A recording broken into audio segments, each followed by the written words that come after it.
Welcome back to Origami Snowman. I thought, you know what? I thought today I would just talk about the name Origami Snowman, where it came from, what it means, the history, the etymology of, the word. I'm not really gonna do any of that. But I will talk about the name and why I picked it and why I like it. So sorry. Wow, that was gross. So if you're still listening, so the name Origami Snowman. You know what origami is? It's where you take a little piece of paper and you fold it up, and you make art out of it. And you know what snowmen are?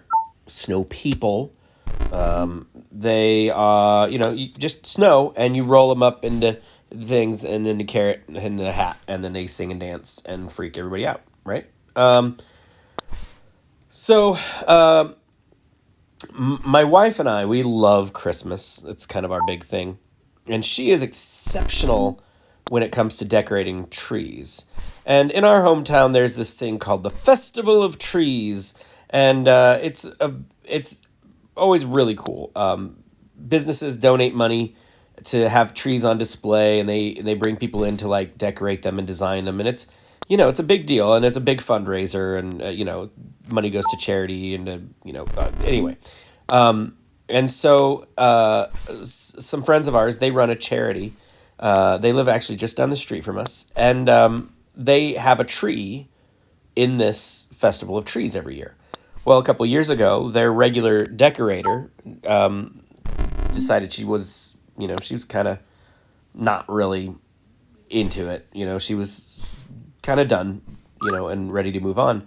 And so they asked my wife and I if we would be willing to design and decorate their tree. And we were like, oh my gosh, yeah. We have historically gone a little overboard with Christmas trees at our house. We do have a larger house. We bought it initially because it was bigger, because we ran a daycare and we needed the extra space. And so we do have we do have room for the trees. So when I say the number, don't freak out. Don't think, oh my goodness, where do their kids go? Like, is there room for them? One year we did have, I believe, 23 full-sized Christmas trees in our house. So sorry about that. Historically, Christmas trees have been, our thing. So when they asked us to do it, we were very excited, and we said yes, yes, yes, yes, yes. So we've done that the last couple years, and it's been an absolute honor, and we've had a ton of fun doing it. But one year, we decided one of the trees that the tree we were going to design for this this charity. It's a book-based charity, and so I decided we would do origami ornaments. All the ornaments would be handmade origami ornaments, and they would be made from pages of old books. And so I had some old dictionaries that like the elementary schools had given to the kids, and then the kids are like, but Google, So, we just had all these cheap little dictionaries, and so I just used those pages to make a bunch of origami ornaments. And so I was telling my daughter Cheeto, not her real name, what the plan was. And so, I said, like origami stars and origami bows. And she said, and origami snowman? And we, just started laughing because the way it came out was just so funny. And then proceeded for like the next 5 minutes to say origami snowman. And for whatever reason, that just lodged in my brain. And shortly after that, I started this channel and needed a name, and that was in my brain. So I went with Origami Snowman. So, that was close. Now, I almost changed it not too long ago, because when you do a YouTube search for Origami Snowman, all you get is tutorials. You don't find this channel at all. It's not unique enough to come across as, a channel. So sorry. And so I did plan on. I was gonna change it to spastic semicolon, which is funny and also a little gross. And I don't mind the funny, but I don't really like the gross. So I didn't go with spastic semicolon. I decided, oh nice, that Origami Snowman, we're just gonna have to make it work. Just gonna stick with it. Now, the reason I like it as much as I do is because I've always liked origami, and I've always been a winter kid.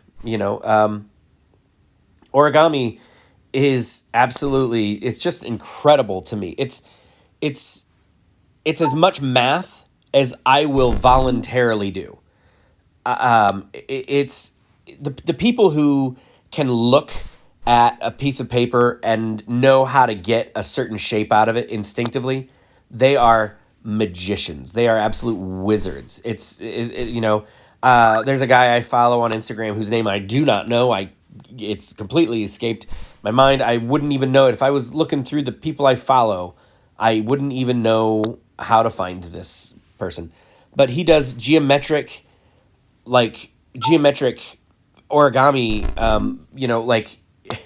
He'll fold things up into a big old collapsible thing and then lay it out. I don't even know. It's wall art is what it comes out to, and it's just fascinating. But it's all very carefully measured and very carefully calculated, and it all comes out just looking so fresh and so clean. And so I've always admired people who could do really fantastic origami. There are these examples of these extremely detailed models. Like there's a samurai warrior made from a single sheet of paper, cuts only, no tears. Or not what I said, cuts only. Folds only, no cuts, no tears. It is amazing. And it's one massive sheet of rice paper. And I mean, you're talking like down to the like the armor, like the scale on his armor is there. And how? Ugh.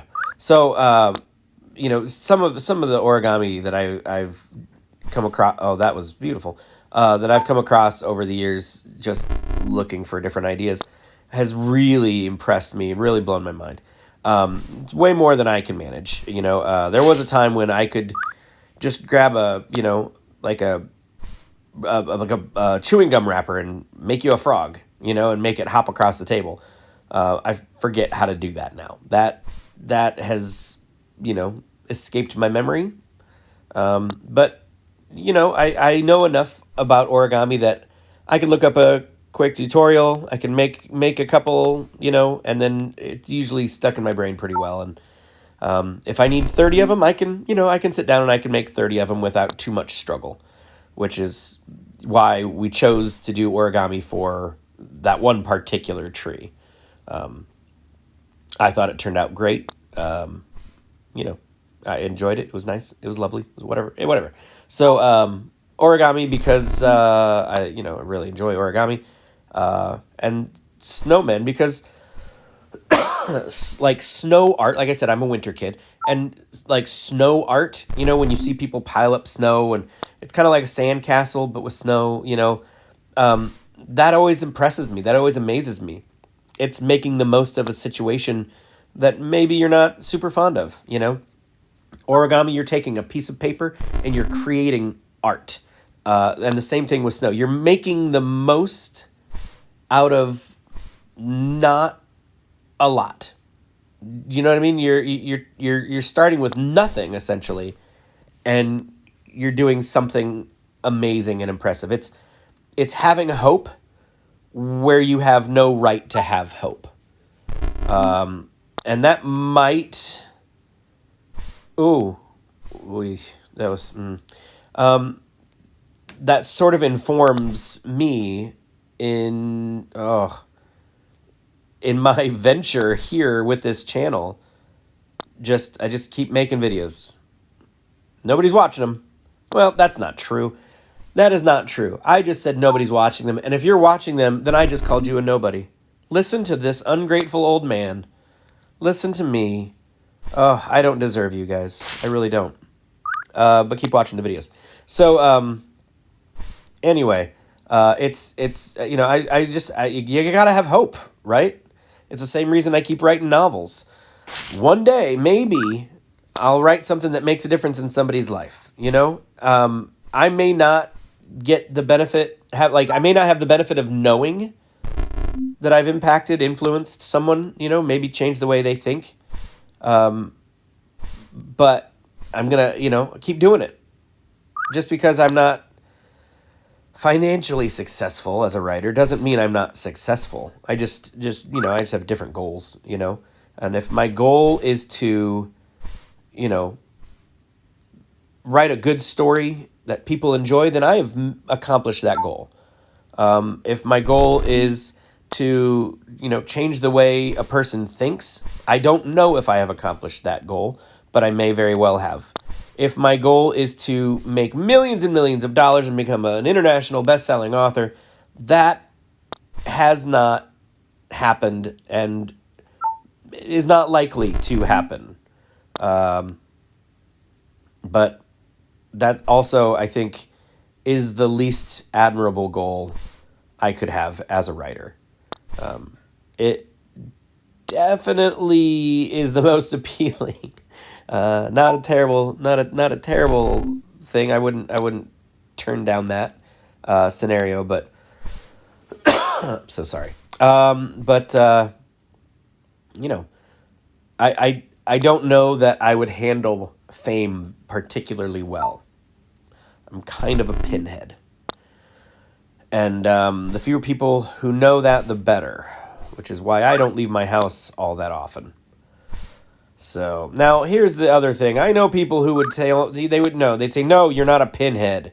You're a very sweet guy. You're nice. You love people, and you are kind and good. Yep. I don't know what to say to those people. Thank you for saying that. People have said that to me, and I don't know how to respond. I don't take compliments well. I wasn't taught to. In fact, I was taught to humility to the point where they were like, "We're going to help you. We're going to give you a lot of humility by humiliating you, and we're gonna teach you to feel bad about yourself, so you don't ever have to worry about running into the sin of pride." They were so kind and so good, weren't they? And so, I just